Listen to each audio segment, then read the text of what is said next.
Selalu terlambat. Reno merebahkan tubuh Salena di atas kasur dan dia menatap tubuh itu dengan tatapan penuh gairah. Pemuda itu kemudian membuka jasnya dan melemparkan begitu saja ke sofa. Setelah itu, sebelum memulai aksinya, pemuda itu lebih dulu mengatur posisi kamera yang bagus guna merekam apa yang dia lakukan selanjutnya pada Salena. Setelah merasa posisinya sudah pas, Reno tersenyum licik dan melangkah kembali mendekati ranjang di mana tubuh Salena berada. Reno mulai merangkak ke atas ranjang untuk mendekati Salena. Pemuda itu membelai lembut pipi Salena kemudian mendekatkan bibirnya ke atas bibir gadis itu. Namun belum juga bibirnya berhasil menyentuh bibir Salena, tiba-tiba pintu dibuka oleh seorang pria dengan sangat kasar. Membuat Reno tersentak kaget dan menolak ke arah pintu. Wajah Reno seketika pucat melihat sosok pria yang baru datang, yaitu pria yang selalu mengantar dan menjemput Salena. Siapa lagi pria itu kalau bukan Tristan? Di belakang pria gagah itu ada juga 3 pria berbadan besar bersamanya. Kalian bertiga bantu Sony dan Dion saja untuk menolong sahabat Salena biar curut ini jadi urusanku. Tita Tristan tanpa menatap ke arah 3 anak buahnya. Justru pria itu menatap tajam mbak ingin membunuh ke arah Reno. Ya, pria itu adalah Tristan. Inilah yang membuat dia gelisah pada saat jam 6 sore tadi waktu Bali atau jam 5 sore waktu Jakarta, karena Bali memang 1 jam lebih cepat dari waktu Jakarta. Sebelum pergi ke Bali, pria itu meminta bantuan pada Bima untuk menyadap nomor Salena dan juga nomor pria bernama Reno yang diambil dari handphone Salena. Tristan akhirnya bisa tahu apa yang sudah direncanakan oleh Reno, Para, dan 2 temannya. Di tengah dilemanya antara memilih untuk tetap stay di Bali dan menyerahkan urusan penyelamatan Salena pada anak buahnya atau pulang ke Jakarta untuk terjun langsung menolong Salena, Tristan akhirnya memilih untuk terjun langsung. Tristan akhirnya memberanikan diri untuk menemui Maxwell dengan segala keberaniannya untuk meminta maaf kalau dia tidak bisa mempresentasikan proposalnya. Pria itu cukup menyerahkan proposalnya pada pengusaha sukses dari luar negeri itu dan mengatakan akan terima apapun keputusan pria itu nantinya.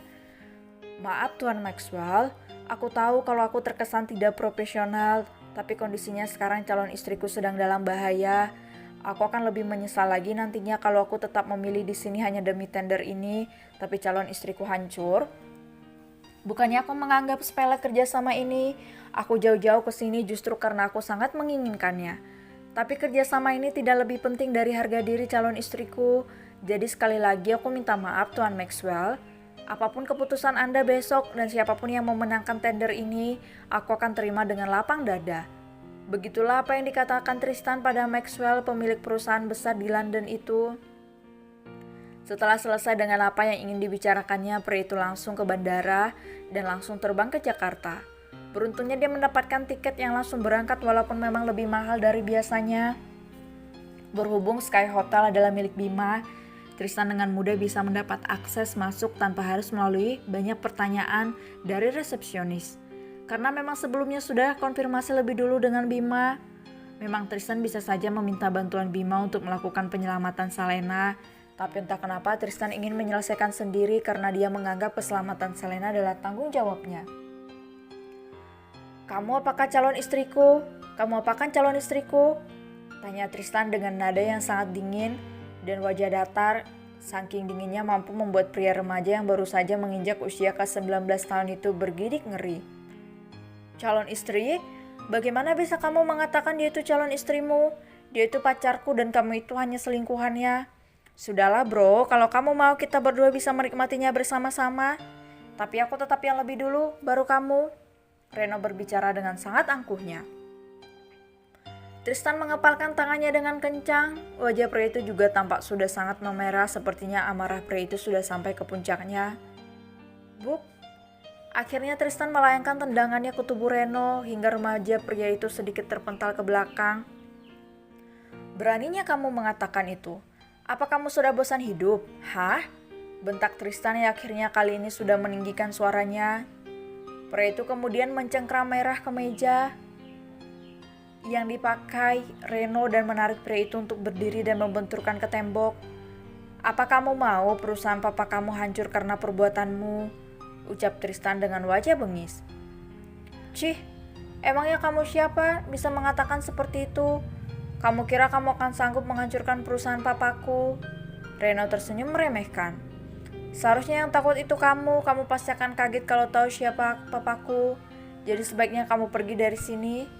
Jangan ganggu kesenanganku." Reno justru balik mengancam. Tristan semangat mengencangkan cengkeramannya dan menatap Reno dengan tatapan yang semakin tajam dan tersenyum semirik. "Kamu yakin papamu bisa menghancurkan perusahaan keluarga Prayoga? Aku sudah menyelidiki perusahaan papamu dan sekali gerak saja aku akan bisa membuat perusahaan papamu hancur tanpa membuat papaku harus turun tangan." Wajah Reno seketika berubah pucat seperti tidak dialiri darah sama sekali. "Kak, kamu putra keluarga Prayoga?" Reno menatap wajah Tristan dengan intens. Wajah pemuda itu seketika semakin pucat begitu mengingat wajah itu pernah mendampingi Bara dan dikenalkan sebagai putra sulungnya.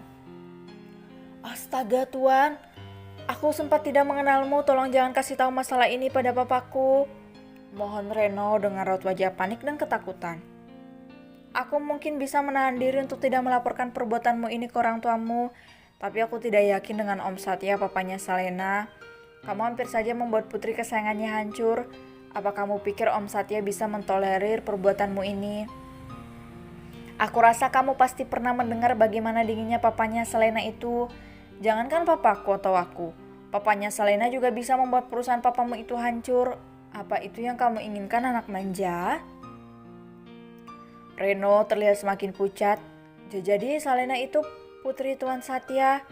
Bukannya dia gadis miskin sama seperti sahabatnya itu?" Tubuh Reno terlihat gemetar membayangkan mukanya Satya ketika tahu apa yang hampir terjadi pada putrinya. "Sekarang kamu sudah tahu kan? Jadi kamu terima saja konsekuensinya."